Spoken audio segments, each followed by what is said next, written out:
Ika nga nila habang tayo'y bata pa at may malakas na pangangatawan, ay gawin na natin yung mga bagay na makapagpapasaya sa atin, katulad ng pamamasyal. Dahil kapag tumanda na tayo at mahina na ang ating pangangatawan, ay hindi na natin ito magagawa. Kaya hindi namin pinalagpas ang makapunta dito sa Star City habang nandito pa kami sa Metro Manila. At sa entrance nga ay bibili muna tayo ng ticket na nagkakahalaga ng 699 pesos ang bawat isa. At ito ay rides all you can na. At sa entrance mga lamang ay marami ka na makikitang binibentang souvenirs. At pagpasok mo nga dito ay bubungad na ang naglalakihang rides na nakaka-excite talagang subukan.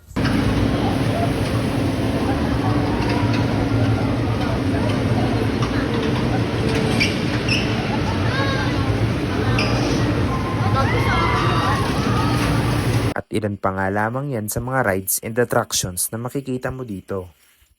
Ito naman pala ang makikita mo kapag nakasakay ka sa kanilang giant star wheel.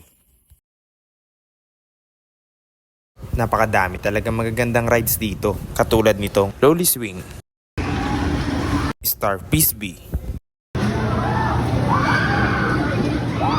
Surf Dance, Seahorse Vikings,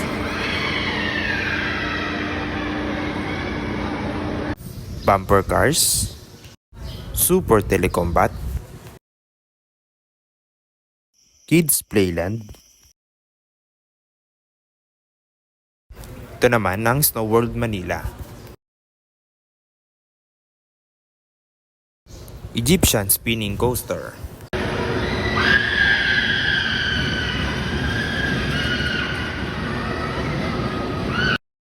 ang pinakamatinding rides ang Star Flyer.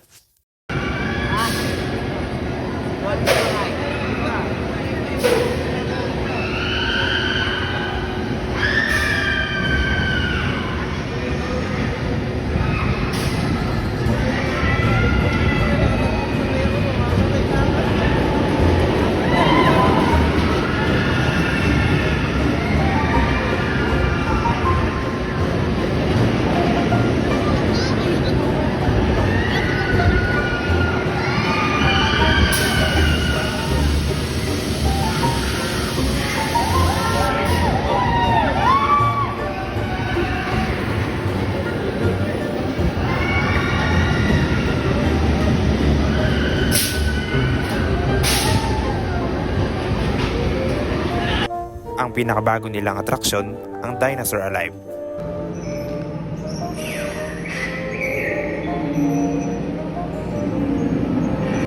Ito naman ang kanilang digital surround theater.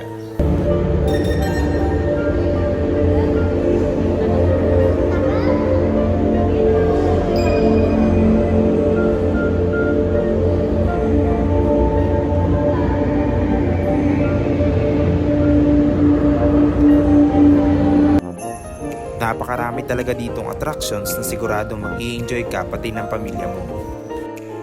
Ganito naman pala ang kanyang view kapag gabi. Kung napanood mo nga ito, ay ito na yung sign para iyain mo rin ang iyong pamilya. I-enjoy nga lang natin ang buhay habang kasama pa natin sila at habang tayo ay malakas pa. Hanggang dito na nga lamang ang video to. Maraming salamat sa iyong panonood.